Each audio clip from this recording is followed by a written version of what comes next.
Hello guys, meron akong package na dumating. Ito po ay side mirror ng MHR Street King. So ang sabi dito ay, need daw natin mag-video para sa warranty. Hahaha, kasalanan pa talaga ng buyer pag may sira. Buksan na natin.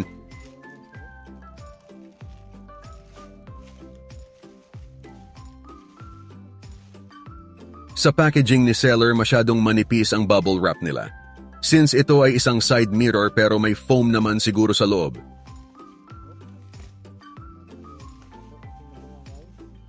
MHR ang pinili ko kasi parang tunog matibay. Ewan ko di kasi ako maalam sa mga motor accessories. Kasi sa mga binabasang kong comment and review, sa mga nagbibinta ng ganitong side mirror, mostly kasi MHR and hinahanap nila. Comment lang kayo kung tama ba hinala ko, kung matibay ba tong MHR.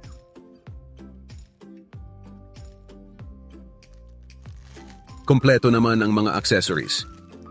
Tsaka smooth yung paint, parang premium quality eka nga.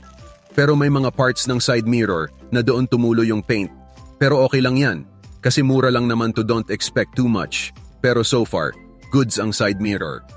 So ikabit ko na sa Honda Click V3 ko na fully paid edition, hahaha.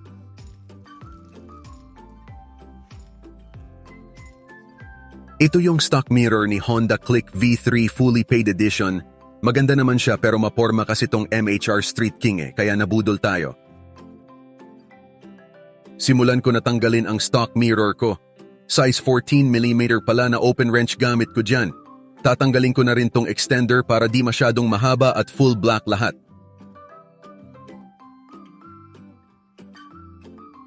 Madali naman tanggalin basta may tamang tools ka lang. Sa hindi pala nakakaalam, tech vlog pala ako pero incorporate ko na lang din dito sa channel ko ang motovlog. Sana ay tangkilikin nyo din. So una ikakabit tong parang holder ng side mirror arm. Yung mobile phone holder ay kasya naman yung bolt niya abot naman. Pero nilipat ko siya after sa right kasi natatamaan ang brake oil tank ko para tumaas ang arm holder ng side mirror.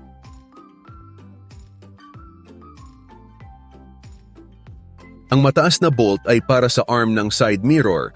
Wag lang muna higpitan para ma-adjust nyo pa after.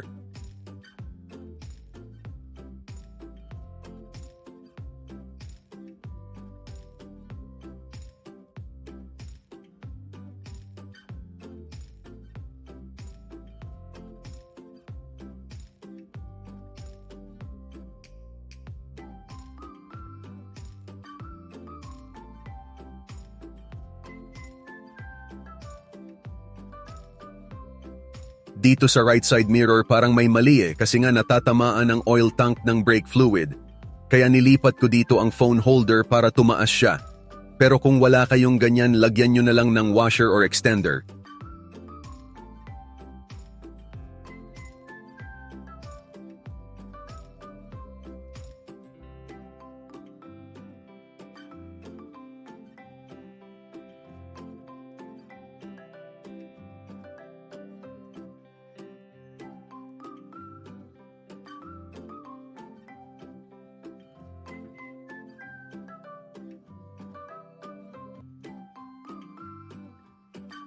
May takip pala tong mga pinaglagyan ng screw bolt niya para may proteksyon na din sa tubig at para maganda din tingnan.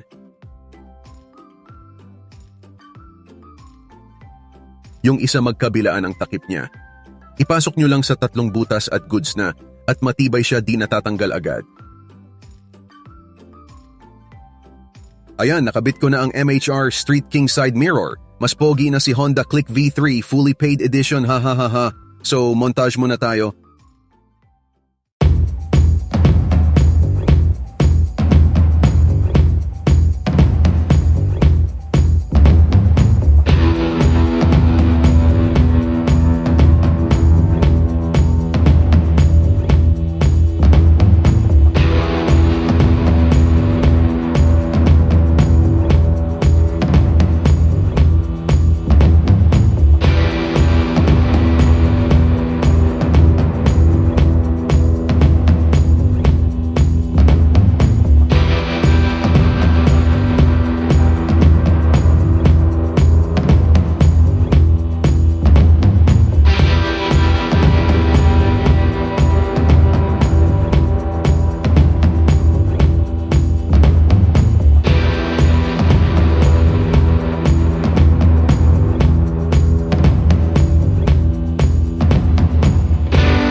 Alright guys, hanggang dito na lang muna tayo. Sana ay nagustuhan nyo at may natutunan kayo paano ikabit ang side mirror na ito. Kita-kits sa susunod kong mga video kaya huwag kalimutan mag-like and subscribe. Maraming salamat.